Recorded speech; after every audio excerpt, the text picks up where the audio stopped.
Alrighty, folks. It seems like just last week, because it was last week, we talked with Casey for Brick by Brick Wealth, closing deal number 7. And lo and behold, she just got an off-market deal number 8 that we want to hear about. Casey, how you doing? I'm doing awesome.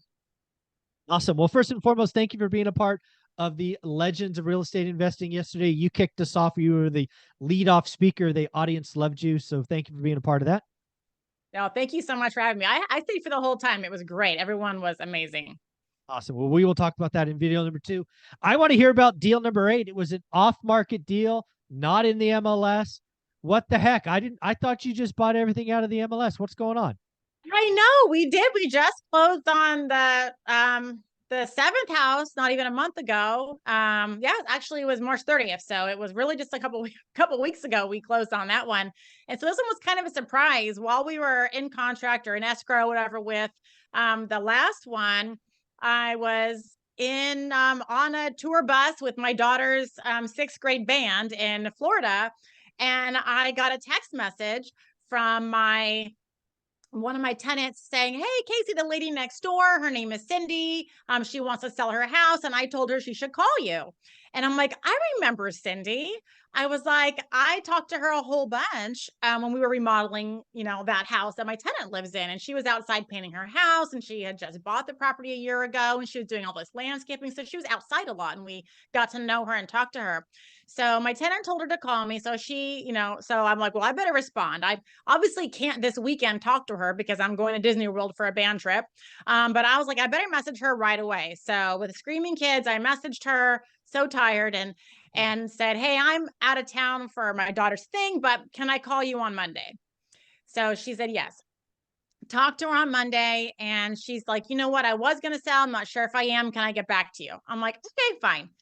2 weeks later, she calls and she goes, "Okay, well, actually ready to sell. I'm ready to sell.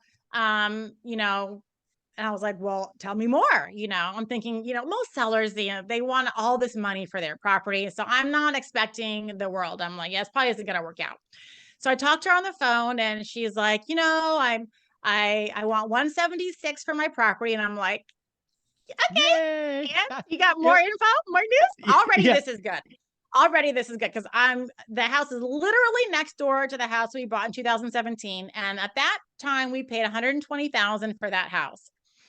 It was a 3-bedroom, but the seller had turned it into a 2-bedroom. So it was being marketed as a 2-bedroom.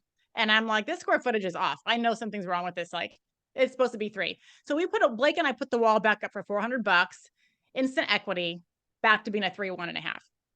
So anyway, okay, 120,000 in 2017, identical property next door. She wants 176. Prices have gone up a whole bunch since then. I know comps in the neighborhood for properties that are completely done are like 230 to 250 right now. And there's one literally across the street, another identical property being sold right now as an A condition, and they're asking 230. So I'm like, okay, so she wants 176. I'm like, how bad can this place be? Can't be any worse than the one that I bought in 2017. She's living there, for heaven's sakes. So I talked to her, and she says she wants 176, but she'd like to not use a realtor, and she can maybe come down a little bit for that. And I'm like, all right, well, when can we go see it? So Blake and I show up Friday. Now, beforehand, I go, just in case this lady is ready to sign. I'm like, what are the chances she's going to be ready to sign on the dotted line? Like, come on. I print out a couple contracts, a couple sample non-realtor form purchase agreements, 2 just in case I mess up, and 1 with it filled in. So because under pressure, I want to make sure that I'm filling. It's not really my contract. I don't use this one a lot. Usually I buy off the MLS. So this is the contract that I've gotten from my investor group, made by another attorney. So I have it with all the samples, and so we're talking outside. We see the house. It needs work. It's just as bad as the other one. It's not bad, but it's outdated and dirty. She's got 3 Yeah. dogs. It needs paint. The bathroom, one of the bathrooms is actually pretty nice. So not bad. It's what we're used to doing. Nothing outrageous. So I'm like, okay, I know this house is already worth more than 176 in its current condition. She said she talked to a real estate agent, and her realtor told her that if, well, we can list it for what it would actually sell for, which I don't think she said, thank God. Or we can list it for 176 and get multiple offers. I'm like, yeah, because that's below market price, you know?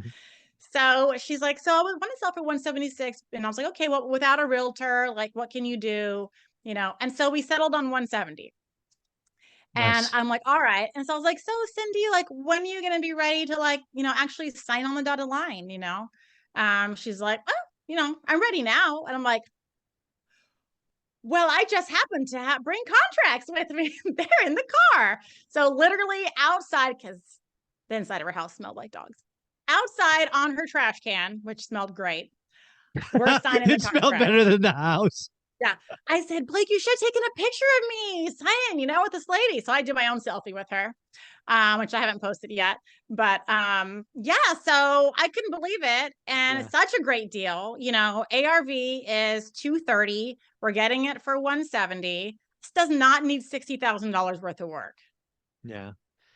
Yeah. So I Doesn't. think there's a lot of lessons for people to kind of take for this. First and foremost, if you ever do, if you buy a house, talk to the neighbors, right? You just never know where you can create that.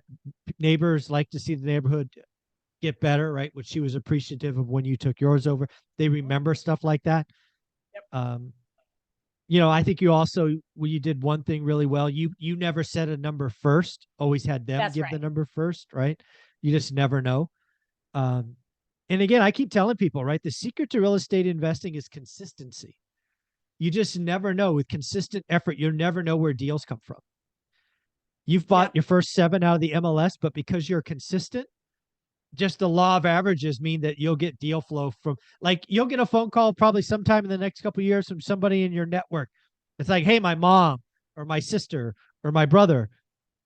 That's just how this works. So being a good human being, being consistent, having a buy box, this is how it works. So congratulations. Thanks. And even property number 3 was off market too. Oh, We nice. were outside fixing it up, and the people across the street said, hey, we're thinking about selling ours. Would What can we you do? now at the Yeah. time, like, I used my realtor, and I was like, we were talking the other day. We're like, why did we do that? Either seller paid the commission, but I'm like, dang, why did we do that? But the Yeah. safety net and all of that was there.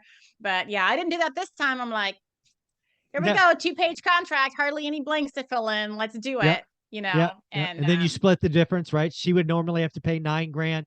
You got 6. that's She right. keeps 3. It's win-win for everyone. Um, Exactly. and again, you get to, and the other good thing is you're controlling the neighborhood, right? Now you have 2 side by side where you're picking or will be picking tenants. Mm-hmm. This because you never know who you might get if you didn't get that property. So it's fun to watch. I know. Great neighborhood too. Yeah, that's one I thing would that's in live your there. buy box. Yeah. Yeah, That's I awesome. would live there. It's perfect. Yeah. Can really afford to buy there now in cash flow, as a rent ready. It would need work. And to get it this much under current value is just like, This is a fun one, right? And again, you're yeah. going to a bank, getting a bank loan because you're still under the Yep. loan limit of 10. So Yeah. 30-year fixed rate debt, all good stuff. Yeah. Blake and I have now started taking turns. So he bought the last one and he bought this one too. Okay. Because case, he like retires. I want him to max out his loans that he can get. So we're starting. It's like, okay, well, we're nearing, it's time to start spreading them out. And the other ones, some other properties, we only owe like 40,000 on a few of them. So that's really easy to pay off. If I just want another, Yep. Fannie loan, I can get those again. Well, you're going to be documenting this whole process on your Instagram page. What is your Instagram page so people can check it out?